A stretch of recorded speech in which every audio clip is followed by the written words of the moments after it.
Sunrise news के इस video में आपका स्वागत है। दरअसल इस वीडियो में आज हम बात करेंगे किसान महापंचायत की। महापंचायत तो हो चुकी है, लेकिन उस महापंचायत के दौरान क्या कुछ माहौल रहा मुजफ्फरनगर में, और मुजफ्फरनगर में क्या असर देखने को मिला। जितनी बड़ी संख्या में दावा किया गया किसानों के पहुँचने का, क्या उतनी बड़ी संख्या में किसान पहुँचे थे, और दरअसल किसानों के इस पहुँचने के बाद जो मांगे थी किसानों की मंच से, किस तरह से लोगों को संबोधित किया गया, हालात क्या थे, और मुजफ्फरनगर के साथ साथ पश्चिमी उत्तर प्रदेश में संकेत क्या कुछ जा रहे हैं। हमारे साथ आदर्श हैं जिन्होंने इस पूरी महापंचायत को कवर किया है। आदर्श, अगर शुरुआत करें महापंचायत में, जिस तरह से सफ़र शुरू हुआ था दिल्ली से आपका, किस तरह का माहौल वहाँ देखने को मिला। दावा था बड़ी संख्या में किसान पहुँचेंगे, क्या जितनी बड़ी संख्या में किसान पहुँचे, जिस तरह का दावा है कि पश्चिमी उत्तर प्रदेश में इसका असर रहा है, आपको क्या कुछ नज़र आया मुजफ्फरनगर में, और मुजफ्फरनगर में जो लोग इकट्ठा हुए उनसे जब आपने राय जानी, उनसे बातचीत की, तो क्या कुछ निकल कर सामने आया? जी साकिब जी, बता दें, हम जिस दिन हम पहुँचे 4 तारीख को, तो 4 तारीख को हमने देखा वहाँ ग्राउंड में काफ़ी तैयारियां चल रही हैं, और किसान जो थे वो सब, क्योंकि हमने एक वीडियो भी लाइव किया था, उसमें कोई जाकर देख भी सकते हैं जितने लोग भी हैं। पंपिंग सेट की मदद से वहाँ पे जो है पानी बाहर निकाला जा रहा था, और सारी चीज़ें जितनी भी तैयारियां थी वो ज़ोरों शोरों से चल रही थी।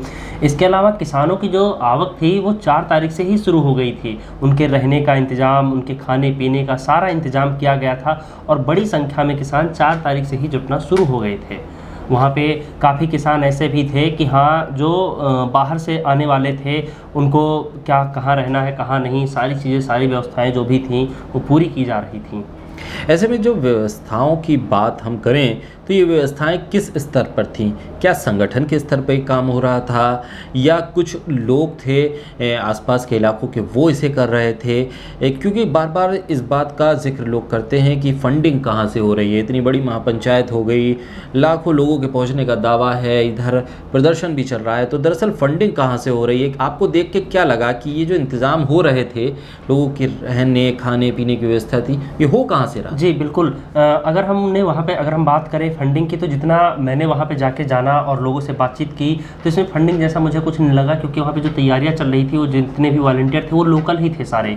कोई ऐसा नहीं था कि हाँ बाहर का हो, कोई व्यापारी वर्ग का था, कोई कुछ था, कोई कुछ था। सब अपने अपने जितने भी मुजफ्फरनगर के रहने वाले थे, लोकल वही लोग थे जो तैयारियां कर रहे थे। और जब व्यवस्थाओं की बात आती है तो कहीं ना कहीं जो पुलिस प्रशासन है, 4 तारीख को उसके जो माथे पे चिंताई की लकीरें तो काफ़ी बड़ी हुई थी, काफ़ी परेशान थी पुलिस प्रशासन के। हाँ, उसको खुद अंदाज़ा नहीं था कि कितनी बड़ी संख्या में किसान आएंगे, व्यवस्थाएँ कैसी रहेंगी, क्या कहीं ऐसा ना हो कि हाँ कोई उपद्रवी इसमें शामिल हो जाए किसान के वेश में और चीज़ें संभालनी मुश्किल हो जाएं।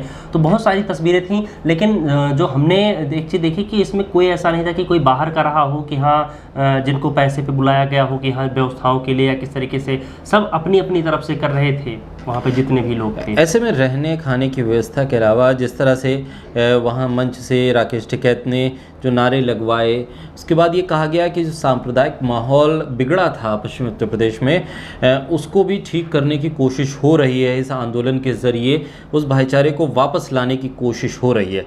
क्या मुजफ्फरनगर में और आसपास के इलाकों में इस तरह की कोई तस्वीरें आपको देखने को मिली, या लोगों से बातचीत की हो तो उनकी अब राय क्या? उस तमाम जो काला अध्याय रहा दंगों के दौरान, उससे बाहर निकलने की कोशिश दिखाई दी? क्या वो भाईचारा लौटता हुआ दिख रहा है? जी बिल्कुल, वो भाईचारा लौटता हुआ नहीं, यहाँ तक कि मैं कहूँगा कि शायद वो लौट चुका है, क्योंकि किसानों के जो रहने का इंतज़ाम किया गया था वो गुरुद्वारे में भी किया गया था, मंदिरों में भी किया गया था, मस्जिदों में भी किया गया था। मतलब शहर का कोई ऐसा, चाहे वो बात कर ले हम जहाँ पे शादी विवाह होते हैं वहाँ की, या फिर मंदिर मस्जिद की बात कर ले, हर जगह किसानों के रहने का पूरा बाकायदा इंतज़ाम किया गया था। इसके साथ ही साथ जो भी वहाँ पे नेता थे, किसान नेता थे, उन्होंने भी नारे लगवाए। यहाँ तक कि राकेश टिकैत ने भी अल्लाह अकबर, हर हर महादेव के नारे लगवाए। और वहाँ पे जितने भी लोग थे, जो खाने पीने की व्यवस्था की गई थी वो हिंदू मुस्लिम सिख जितने भी थे सबकी तरफ से की गई थी। अगर आप देखें तो जो स्टॉल लगे थे जहाँ पे खाने मिल रहे थे या जहाँ पे खाने बांटे जा रहे थे, लंगर लग रहे थे, हिंदुओं ने भी लगाए हुए थे, मुस्लिमों ने भी लगाए थे,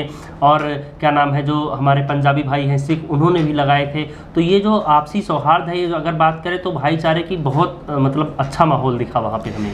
ऐसे में ये कहा गया कि मीडिया को लेकर गुस्सा है, नारे भी लगे, कुछ नेशनल मीडिया चैनल्स को वहाँ से उनके प्रतिनिधियों को वहाँ से उनका विरोध हुआ तो वहाँ से गए भी। किस तरह का व्यवहार रहा मीडिया से, नेशनल मीडिया को लेकर क्या राय बन रही है किसानों के बीच, और जो छोटे छोटे यूट्यूब चैनल्स अब स्टार्ट हुए हैं उनको लेकर क्या राय है, किस तरह का व्यवहार उनके साथ देखने को मिला? जी, अगर हम बात करें मीडिया की तो जितने भी किसान हैं और किसान नेता हैं वो मेन स्ट्रीम मीडिया से काफ़ी नाराज़ हैं। उनका आरोप है कि हाँ, जो मेन स्ट्रीम मीडिया है वो अगर हम लोग कुछ बोलते हैं उसको दिखाते कुछ और हैं, खबरों को जो है वो तोड़ मरोड़ के पेश किया जाता है। और इतना ही नहीं, जो हमने देखा है अब मेन स्ट्रीम मीडिया से ज़्यादा तवज्जो दी जा रही है जो सोशल मीडिया प्लेटफॉर्म है, जो डिजिटल मीडिया है, किसान उन्हें ज़्यादा तवज्जो दे रहे हैं, उनसे ज़्यादा बातचीत करने की कोशिश करते हैं अगर देखा जाए तो मेन स्ट्रीम मीडिया के मुकाबले। वहाँ से कुछ आपने तस्वीरें भी देखी होंगी कि मेन स्ट्रीम मीडिया के कुछ पत्रकारों को और भी कुछ लोगों को वहाँ से बाहर भी भगाया गया उनको, और उनसे काफ़ी नाराज़ भी दिखाई दिए वहाँ के जो किसान थे। नारेबाजी भी की उन्होंने मेन स्ट्रीम मीडिया के खिलाफ, और क्या मंच से भी क्या नाम है किसान नेता Rakesh Tikait main stream media के खिलाफ बोलते हुए नजर आए। तो पत्रकारिता को लेकर जो समझ है, आपको लगता है कि किसान उस हद तक अब समझ रहे हैं चीज़ों को, जो मैनिपुलेशन किया जाता है, जो बदलाव करके उसको प्रेजेंट किया जाता है टीवी के माध्यम से, क्या अब किसान अब ये समझ पा रहे हैं कि जो एजेंडा चलाया जाता है मेन स्ट्रीम मीडिया में मुद्दों से हटकर, अब वो उन चीज़ों में फ़र्क करना समझ गए हैं कि एजेंडा क्या है और खबर क्या है? जी बिल्कुल, सिर्फ किसान ही नहीं, अगर हम बात करें तो आम लोगों को अब धीरे धीरे समझ में आ रहा है कि मेन स्ट्रीम मीडिया में चीज़ें ऐसी नहीं चलती हैं जैसी वाकई में ज़मीन पे होती हैं। क्योंकि काफ़ी लोग ऐसे भी हैं जिनके यहीं की खबर थी, लोकल के जो रहने वाले हैं, उन्होंने कई बार देखा और पाया है कि ये खबर वाकई में ऐसी नहीं थी, मेन स्ट्रीम मीडिया में किसी और तरीके से चलाई गई है। लोगों का जो भरोसा है वो मेन स्ट्रीम मीडिया से उठता जा रहा है। कहीं ना कहीं ये अभी जो तालिबान वाला जो हेलीकॉप्टर वाला मामला आया था उसके बाद से फिर काफ़ी फजीहत भी हुई है मेन स्ट्रीम मीडिया की कि खबरों को बिना जांचे परखे आप ऐसे ही चला देते हैं। लेकिन जो लोगों का भरोसा है वो धीरे धीरे कहीं ना कहीं डिजिटल मीडिया की तरफ बढ़ता जा रहा है। बिल्कुल, पत्रकारिता को लेकर जो समझ है वो लोगों में अब बढ़ रही है, वो तमाम चीज़ों को वो देख रहे हैं। इस बीच किस तरह से आपने देखा कि मंच पे अलग अलग राज्यों के प्रतिनिधि भी थे और अलग अलग जगहों से लोग वहाँ पहुँचे थे जिन्होंने वहाँ पर लोगों को संबोधित भी किया। जिस वक्त संबोधन चल रहा था उस वक्त जो सामने जो तमाम किसान बैठे थे, किस तरह से वो उन चीज़ों को सुन रहे थे, समझ रहे थे?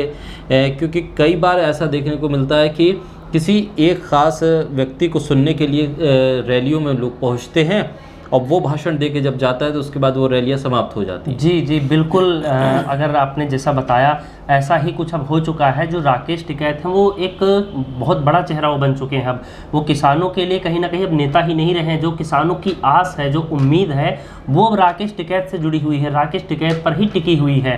किसानों को ये लगता है कि अब हमें अगर न्याय मिल सकता है और ये आंदोलन अगर जो हमारा है ये चल रहा है तो सिर्फ इन्हीं की अगुवाई में चल रहा है, और यही है राकेश टिकैत ही हैं जो इन 3 कृषि कानूनों को वापस करवाने में और सरकार को मजबूर कर सकते हैं। तो हमने देखा कि जब राकेश टिकैत आए और वहाँ पे बहुत सारे जितने भी और जगह के किसान नेता थे वो सब मौजूद थे। सुबह से ही मंच पर सब ने अपना अपना भाषण दिया। 3 कृषि कानूनों को लेकर सरकार के खिलाफ भी नाराज़गी जताई, जिसको जो कुछ भी बोलना था सब ने बोला। उसके बाद में हम देखते हैं कि राकेश टिकैत जब आते हैं तो भव्य स्वागत किया जाता है उनका, उनके ऊपर फूल बरसाए जाते हैं। वो दृश्य देखने वाला था कि हाँ जैसे कोई बहुत ही बड़ा व्यक्ति आ गया हो, कि मतलब जिस तरीके से किसानों में खुशी देखने को मिली, एक अलग ही खुशी की राकेश टिकैत आए हैं। इसके अलावा जब राकेश टिकैत मंच पर पहुंचे तो फिर राकेश टिकैत के और बाबा टिकैत के और भारतीय किसान यूनियन के नाम के नारे भी लगने लगे और पब्लिक में एक अलग ही उत्साह देखने को मिला, एक अलग ही एनर्जी देखने को मिली। ऐसा लग रहा था जैसे मानो कौन ही आ गया हो। इसके अलावा जब राकेश टिकैत ने मंच से संबोधन दिया तो जितनी भी पब्लिक थी वहीं, सिर्फ हम ग्राउंड की बात नहीं कर रहे क्योंकि ग्राउंड के लगभग 5 से 10 किलोमीटर के आसपास तक माइक लगाए गए थे। तो जितने भी लोग राकेश टिकैत को सुन रहे थे उनमें एक अलग ही उत्साह देखने को मिला। इसके अलावा जब राकेश टिकैत ने नारेबाजी करवाई, हिंदू मुस्लिम को जोड़ने की बात की, राकेश टिकैत ने ये भी कहा कि जो अभी की सरकार है और ये जो है हिंदू मुस्लिम को तोड़ने का काम कर रही है। उन्होंने 2013 में जो मुजफ्फरनगर में दंगे हुए थे उन दंगों का भी जिक्र किया और कहा कि अब हमें ऐसी सरकार नहीं चाहिए जो हमें हिंदू मुस्लिम को, हम भाइयों को लड़ाने का काम करती हो। अब हम ऐसी सरकार लेके आएंगे या हम इस सरकार को उखाड़ फेंकेंगे और हम सब एक हैं। उन्होंने नारे भी लगवाए, जैसा कि मैंने अभी पहले वीडियो में जिक्र किया, अल्लाह अकबर के और हर हर महादेव के। इसके बाद से एक अलग ही प्रेम देखने को मिला लोगों में, सब नारेबाजी कर रहे थे, बड़ा अच्छा माहौल वहाँ देखने को मिला। ऐसा लगा ही नहीं कि हाँ यहाँ पे हिंदू भी है, मुस्लिम भी हैं, बस यही लग रहा था कि यहाँ पे सिर्फ किसान ही किसान हैं। ऐसे में क्या ये कह सकते हैं कि महेंद्र सिंह टिकैत की विरासत को राकेश टिकैत संभाल पा रहे हैं, या उनकी जगह वो जो महेंद्र सिंह टिकैत को एक बड़े किसान नेता के रूप में हर कोई जानता था, क्या महेंद्र सिंह टिकैत की उस जगह को भरने की स्थिति में अब राकेश टिकैत आ गए? क्या ऐसी स्थिति अब देखने को मिल रही है? जी बिल्कुल, अगर हम बात करें कि क्या उनकी विरासत को राकेश टिकैत संभाल पा रहे हैं या नहीं, तो जितना मुझे लगता है वो बिल्कुल संभाल रहे हैं। जब से ये 3 कृषि कानून आया है और ये आंदोलन चल रहा है पिछले 9 महीने से, अब कहीं ना कहीं के भारतीय किसान यूनियन मतलब राकेश टिकैत ही हो गए हैं। अगर जब भी जिक्र किया जाता है भारतीय किसान यूनियन का, तो ऐसा हो ही नहीं सकता है कि राकेश टिकैत का नाम ना आए। या तो ये स्थिति पहले थी बाबा टिकैत के टाइम पर, कि उस टाइम पे जब भी भारतीय किसान यूनियन का जिक्र होता था तो भारतीय किसान यूनियन का मतलब बाबा टिकैत साहब थे, और इस टाइम पे राकेश टिकैत ही है। अगर जब भी बात होती है चाहे 3 कृषि कानूनों की या आंदोलन की, तो राकेश टिकैत का नाम जरूर आता है। हालांकि जो संयुक्त किसान मोर्चा है उसमें बहुत सारे संगठन हैं, लेकिन चर्चा में सिर्फ भारतीय किसान यूनियन ही है। तो कहीं ना कहीं हम ये कह सकते हैं कि वो जो बाबा टिकैत की विरासत है उसको बखूबी वो संभाल रहे हैं।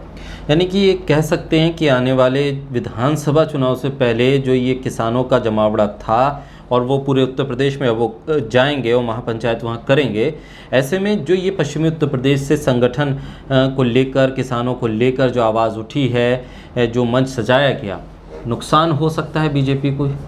अगर देखा जाए, हम इतिहास को देखें अगर, तो इस महापंचायत से और जीआईसी का जो एक कॉलेज है, जो ग्राउंड है, इस ग्राउंड में इससे पहले भी जब महापंचायत हुई है या कोई रैली हुई है, तो वो सरकार दोबारा जो उस वक्त सत्ता में थी वो दोबारा नहीं आई है। इसलिए इस बार भी ऐसा अंदेशा लगाया जा रहा है कि क्या पता आने वाले समय में जो वर्तमान सरकार है यूपी की, वो सत्ता पे काबिज न रहे, हो सकता है कोई और आ जाए। इसके अलावा मंच से मिशन यूपी की जो है वो शुरुआत कर दी गई है, यानी कि अब जितने भी किसान हैं वो जाएंगे और छोटे छोटे जितने ज़िले हैं, सभी ज़िलों में, छोटे छोटे गाँवों में, शहरों में, हर जगह अपने वॉलंटियर तैयार करेंगे, एक एक लोगों को जोड़ेंगे और इसके बाद में सरकार को चुनौती देने के लिए अपनी पूरी तैयारी कर रहे हैं। चलिए, बहुत शुक्रिया आदर्श तमाम जानकारी देने के लिए। तो ये जिस तरह से आदर्श ने बताया, पूरे मुजफ्फरनगर में जो माहौल था वो दरअसल मुजफ्फरनगर का माहौल नहीं था, बल्कि किसानों के भीतर जो एक गुस्सा है सरकार और प्रशासन और जिस पूरे कृषि कानून को लेकर, वो गुस्सा देखने को मिला। और हालात बदलते हैं और इन बदलते हुए हालात के बीच पश्चिमी उत्तर प्रदेश से जो राजनीतिक बदलाव के संकेत मिल रहे हैं, वो शायद उत्तर प्रदेश में आने वाले विधानसभा चुनाव से पहले और तेज़ी से बदलेंगे।